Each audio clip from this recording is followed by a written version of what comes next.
Olá, seja bem-vindo ao meu canal. Meu nome é Angela Natel e vamos para a leitura da semana.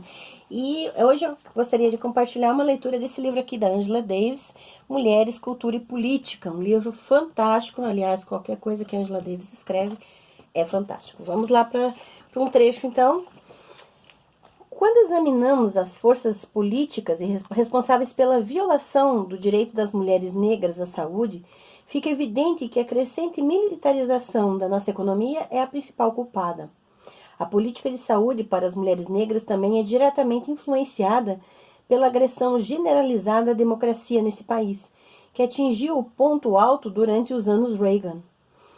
Não é coincidência que um governo que sabota os direitos de cada cidadã e cidadão ao permitir o desenvolvimento de uma junta secreta controlada pela Agência Central de Inteligência, CIA, e pelo Conselho Nacional de Segurança, também tem infringido seriamente o direito das mulheres negras e de toda a população pobre à saúde.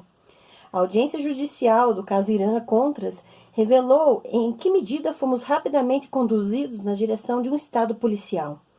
Os agentes da CIA envolvidos usaram recursos privados e governamentais para dar apoio às forças mais reacionárias do mundo, desde os Contras na Nicarágua à UNITA em Angola, organização apoiada pela África do Sul. Eles estavam implicados em contrabando de armas, tráfico de drogas, explosões de bombas, assassinatos e tentativas de derrubar governos democraticamente eleitos.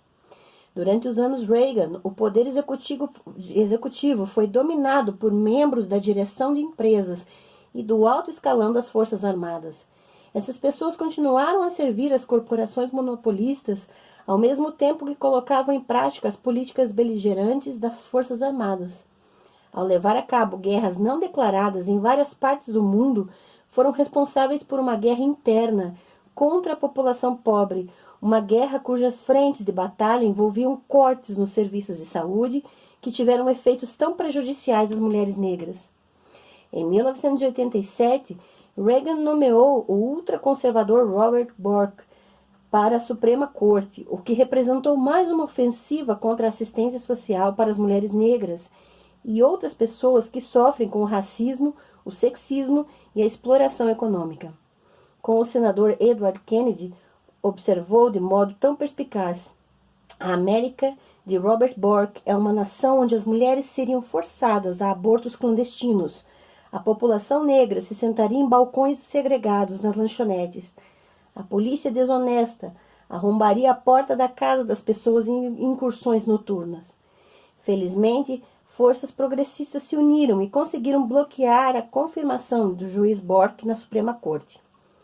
É de sucesso de campanhas progressistas como essa, bem como do importante trabalho de organizações como o Projeto Nacional de Saúde para Mulheres Negras, que nós, que nos preocupamos em curar o deplorável estado de assistência médica nesse país, devemos tirar importantes lições.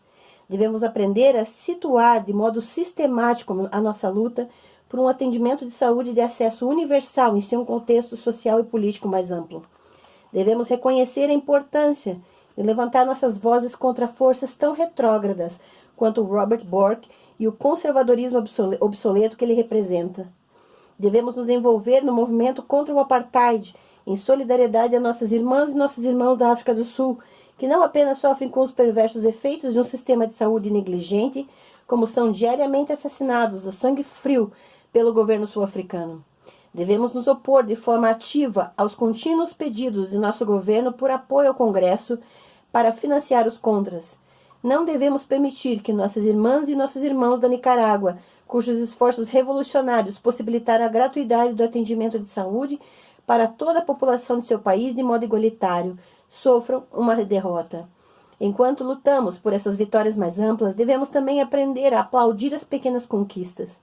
Como iniciei com as sábias palavras de Audre Lorde, gostaria de concluir com essa passagem retirada de seu livro A Burst of Light, Um Clarão de Luz. Combater o racismo, combater o heterossexismo e combater o apartheid dividem dentro de mim a mesma urgência que combater o câncer. Nenhuma dessas lutas jamais é fácil, e mesmo a menor vitória deve ser aplaudida, porque é tão simples apenas não batalhar, somente aceitar e chamar essa aceitação de inevitável.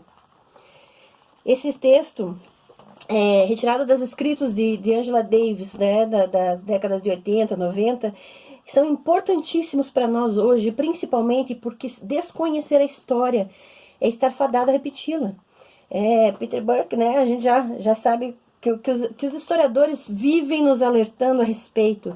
Então aqui uma chamada de atenção e um alerta para que a gente possa ler a história, permitir que essas narrativas sejam internalizadas em nós, a fim de que a gente não repita os mesmos erros cometidos e lute as batalhas de forma digna, como essas pessoas lutaram e continuam lutando.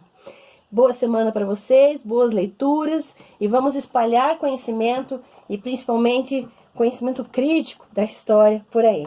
Abraço para vocês e até a próxima.